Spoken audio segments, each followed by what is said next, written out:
Beralih ke informasi lain, Saudara, riset terbaru tim RSCM dan Fakultas Kedokteran Universitas Indonesia mengungkap ada 40% anak yang terkonfirmasi COVID-19 di RSCM meninggal dunia. Selain akibat adanya komorbid atau penyakit penyerta, tingkat kematian pada pasien anak juga disebabkan oleh lonjakan kasus COVID-19 yang tiba-tiba dan keterlambatan kedatangan pasien kronis ke rumah sakit. Riset terbaru tim Rumah Sakit Umum Pusat Nasional Cipto Mangunkusumo dan Fakultas Kedokteran Universitas Indonesia mengungkap tingginya tingkat kematian akibat COVID-19 pada anak di tanah air. Tak main-main, hasil studi potong lintang atau cross-sectional data yang diambil dari bulan Maret hingga Oktober 2020 ini mengungkap 40% pasien anak yang terkonfirmasi COVID-19 di RSCM meninggal dunia. Riset yang digawangi para dokter dan peneliti dari Departemen Ilmu Kesehatan Anak FKUI RSCM ini pun dipublikasikan di International Journal of Infectious Diseases. Dari data rekam medis pasien suspek dan terkonfirmasi COVID-19 di RSCM yang menjadi rumah sakit rujukan tersier di Indonesia sejak Maret hingga Oktober 2020, secara total ada 490 kasus anak usia 0 sampai 18 tahun yang dikategorikan sebagai suspek kasus COVID-19.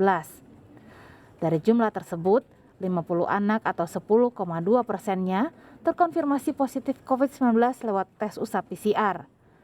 20 pasien anak atau 40% diantaranya meninggal dunia. Dalam keterangan tertulisnya, peneliti utama riset ini Rismala Dewi menjelaskan, sebagian besar pasien anak yang meninggal memiliki komorbid. Umumnya memiliki lebih dari satu komorbid. Kebanyakan yang dominan adalah pasien dengan gagal ginjal, kemudian pasien dengan keganasan. Kajian menunjukkan tingkat kematian tertinggi terlihat pada pasien berusia di atas 10 tahun yang kondisinya parah saat masuk rumah sakit. Risiko COVID-19 pada anak juga sama dengan orang dewasa, sehingga keterlambatan penanganan medis bisa memperburuk keadaan, terutama bagi yang memiliki penyakit penyerta. Kepadatan di bangsal rumah sakit karena lonjakan kasus baru juga mengakibatkan tingginya angka kematian dalam hasil riset ini. Sementara itu, Guru Besar Fakultas Kedokteran Unpad sekaligus dokter spesialis anak Cici Kartasasmita menyebut, infeksi COVID-19 pada anak umumnya tidak bergejala.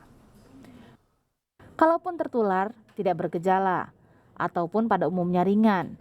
Tapi tidak menutup kemungkinan pasien pada anak memiliki gejala berat, masuk ICU hingga sampai meninggal dunia akibat COVID-19.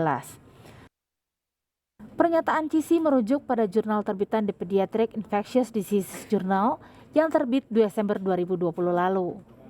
Riset ini mengungkap dari 203 pasien anak berusia 6 hari hingga 18 tahun yang positif COVID-19, 111 atau 54,7%-nya tidak menunjukkan gejala. Dari seluruhnya hanya 24 pasien anak yang dirawat di rumah sakit karena bergejala. Kesimpulan dari riset ini, orang dewasalah yang memiliki peran kunci dalam penyebaran COVID-19 dalam keluarga. Umumnya anak-anak juga memiliki tingkat muatan virus atau viral load yang sedang hingga tinggi tanpa melihat usia, gejala, atau keparahan infeksi. Namun munculnya varian baru COVID-19 yang lebih cepat menular menjadi kekhawatiran, terutama berkaitan dengan rencana Kemendikbudristek kembali membuka sekolah tatap muka mulai Juli 2021. Dibuka kan pertengahan Juli ya. Itu memang keadaannya seperti sekarang atau mungkin lebih parah dari sekarang ya, harusnya ditunda.